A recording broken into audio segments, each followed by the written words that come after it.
What's up guys, and welcome to another episode of the Simply Good Cooking Show with me, Chef Nikhil. Now I know that Valentine's Day is just around the corner, and if you are one of those last minute date preppers, don't you worry, we've got you covered. We're doing a full series on several different Valentine's Day date ideas, and the first one, you might have guessed it already, is all about breakfast. Now for me, breakfast is an essential part of my day, so quite naturally I figured I would start with that itself. We're going to be making some classic chocolate chip pancakes, a completely vegan French toast, and a very novel concept of Dosa Waffles. So I don't want to wait anymore, why don't we get cracking? So the first ingredient for our chocolate chip pancakes is obviously some flour. I'm going to go with about a cup of this T55 flour. You can also use just regular all-purpose flour, or if you have pastry flour in your pantry, that's a great choice as well. I have this T55 bread flour over here. So I'm using a sieve over here just so that I can combine all of my dry ingredients really well. So my baking soda, my salt, my sugar, my flour is all going to go right on top of each other in this sieve, and then we'll sift it through so that we have no lumps and that all of the dry ingredients are incorporated well together. Okay, so next is baking soda. This will act as the leavener in our pancakes and it will give us that perfect fluffy texture that we want. I am using 1 teaspoon of this baking soda. Just going to mix that in. And now we'll go in with half a cup of icing sugar. I'm using powdered sugar because I don't want to do that, and I want my sugar to be well incorporated with my dry ingredients itself. Think about it. If you use granulated or caster sugar and you began sifting it, you might not be able to get all of it out. So powdered sugar is your best bet at this point. Okay, so the last dry ingredient that I'll be needing here is some salt. I'm adding a nice big spoonful, and now we can go ahead.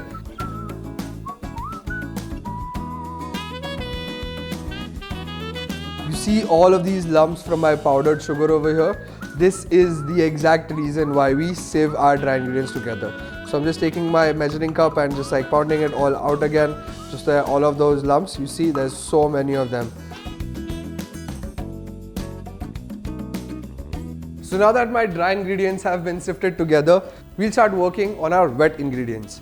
First off, we'll need a cup and a half of our almond milk.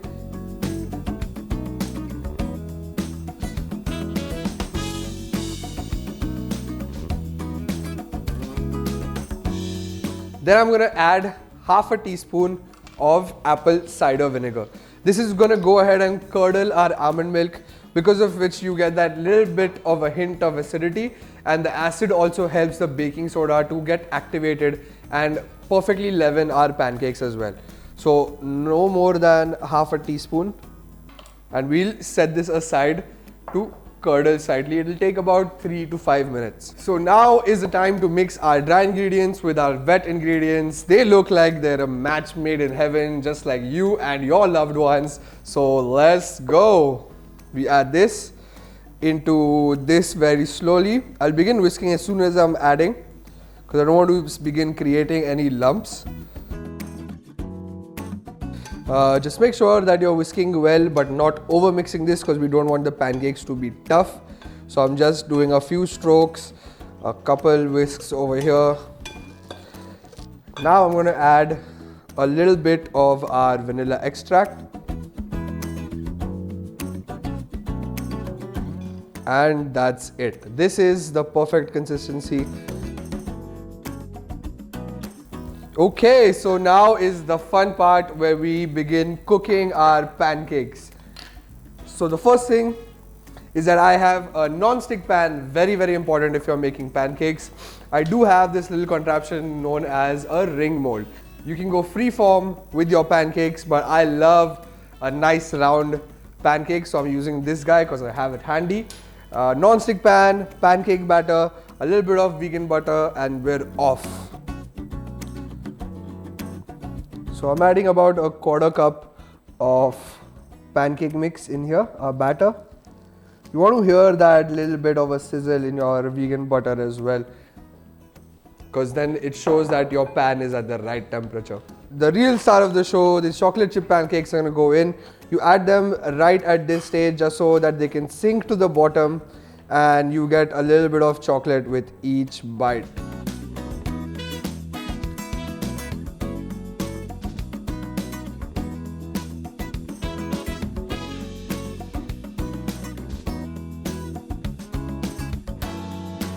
This guy over here looks like it's about ready to get flipped. You see that the color on the bottom is very, very nice. Maybe slightly too much, but we'll see. Oh, looks pretty good to me. You see that? The ring just came right off. That's exactly what we want. Now we'll just let these two cook.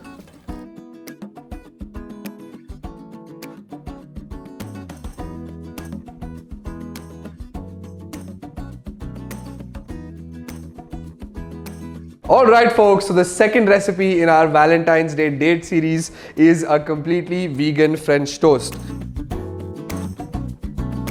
Now you might be wondering, how am I going to make something that is laden with milk and eggs and turn that vegan? Well, I have our delicious omelette mix to thank. I can't wait for this recipe because French toast is honestly one of my all-time favorite breakfast foods. So let's go! First step in making our French toast custard is to add a 1/3 cup of our omelette mix into a bowl, and then we're just going to add some water, some icing sugar and a little bit of vanilla extract. That's 1/3 cup. Into this I'm going to add 2/3 cup of water, so that's 2 cups of this. It's 1, it's 2. I'm going to go ahead and mix this up. Now I'm going to add about a 1/2 cup of icing sugar and a few drops of vanilla extract. That looks pretty ready to go. So we'll just go ahead and cut a few slices of our French toast. We don't want to go too thick or too thin, because if it's too thick then the custard won't soak all the way into the center and you'll have some dry bread on the inside, which we don't want. You can also use your regular white loaf bread, or you can use a vegan brioche. So now we'll just take these slices and we'll go dip them and directly into the pan. There is no soaking for too long or anything like that, because we don't want the bread to get too soggy. So we'll just soak it for about 10 to 12 seconds and right into the pan.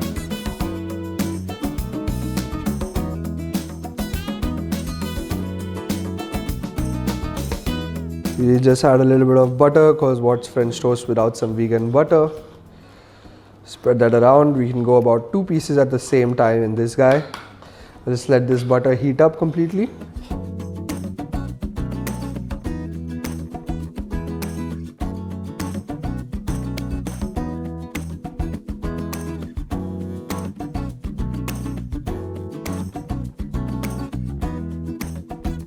So now I'm just going to add a few of these macerated berries. The way I made them was I cut up these strawberries into some bite-sized pieces, added the blueberry and just coated all of my berries with some caster sugar.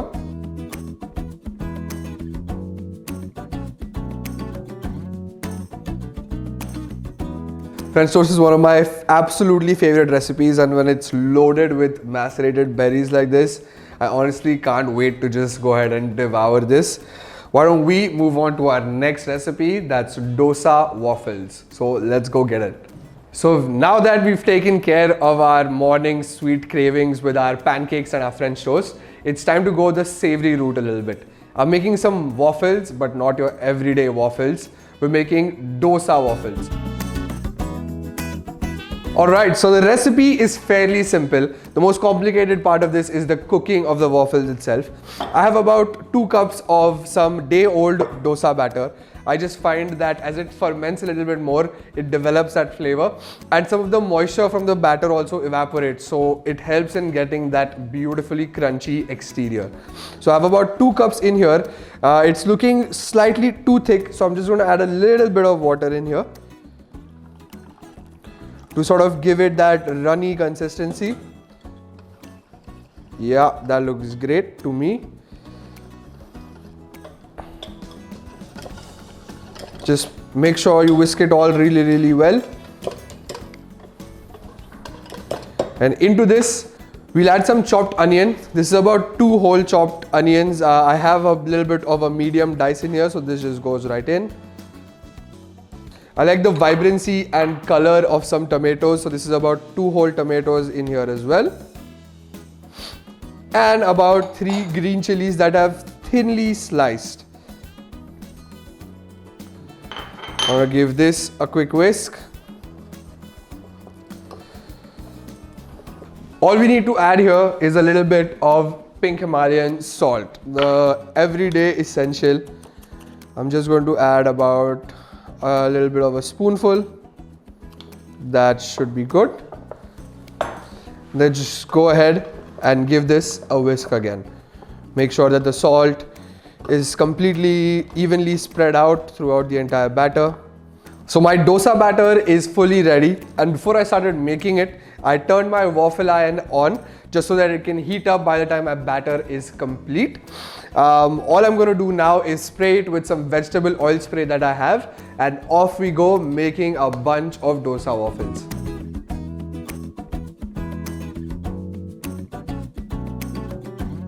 Just make sure that we evenly spread this batter out. We don't want to go too thick.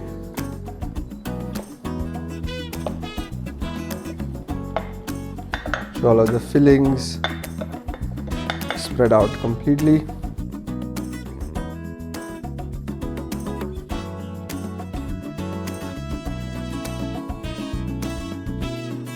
So now that my first batch of waffles is in the iron, it's all about patience. You don't want to keep on opening the lid to check how much it's done or not. It will need about 5 to 6 minutes to get extremely crispy on the outside and a little bit fluffy on the inside. So don't open it for at least the first 5 minutes, because that's the minimum amount any waffle iron should take to cook this dosa waffle. And look at that. The waffle is sort of leaving its sides, it's got a nice brown color on this side as well, which tells me that it's ready to be taken out. So I'm just using a fork, lifting it and onto my cutting board. Look at that. So now that my dosa waffles are still warm, I'm just going to give a generous sprinkling of my dosa chutney powder. It's got a beautiful sort of a spicy, nutty flavor. There's some peanuts in there as well, a little bit of chana dal in there as well, which are the components of a very traditional molka pudi.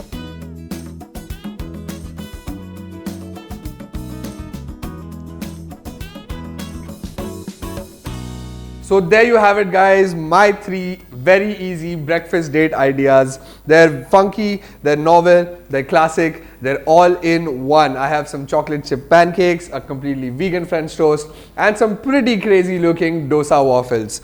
Don't forget to hit that subscribe button right now so that you can keep on getting these beautiful Valentine's Day date ideas, the series that we're doing, and your daily dose of completely plant-based and vegan recipes from Urban Platter. So I'll see you guys in the next video.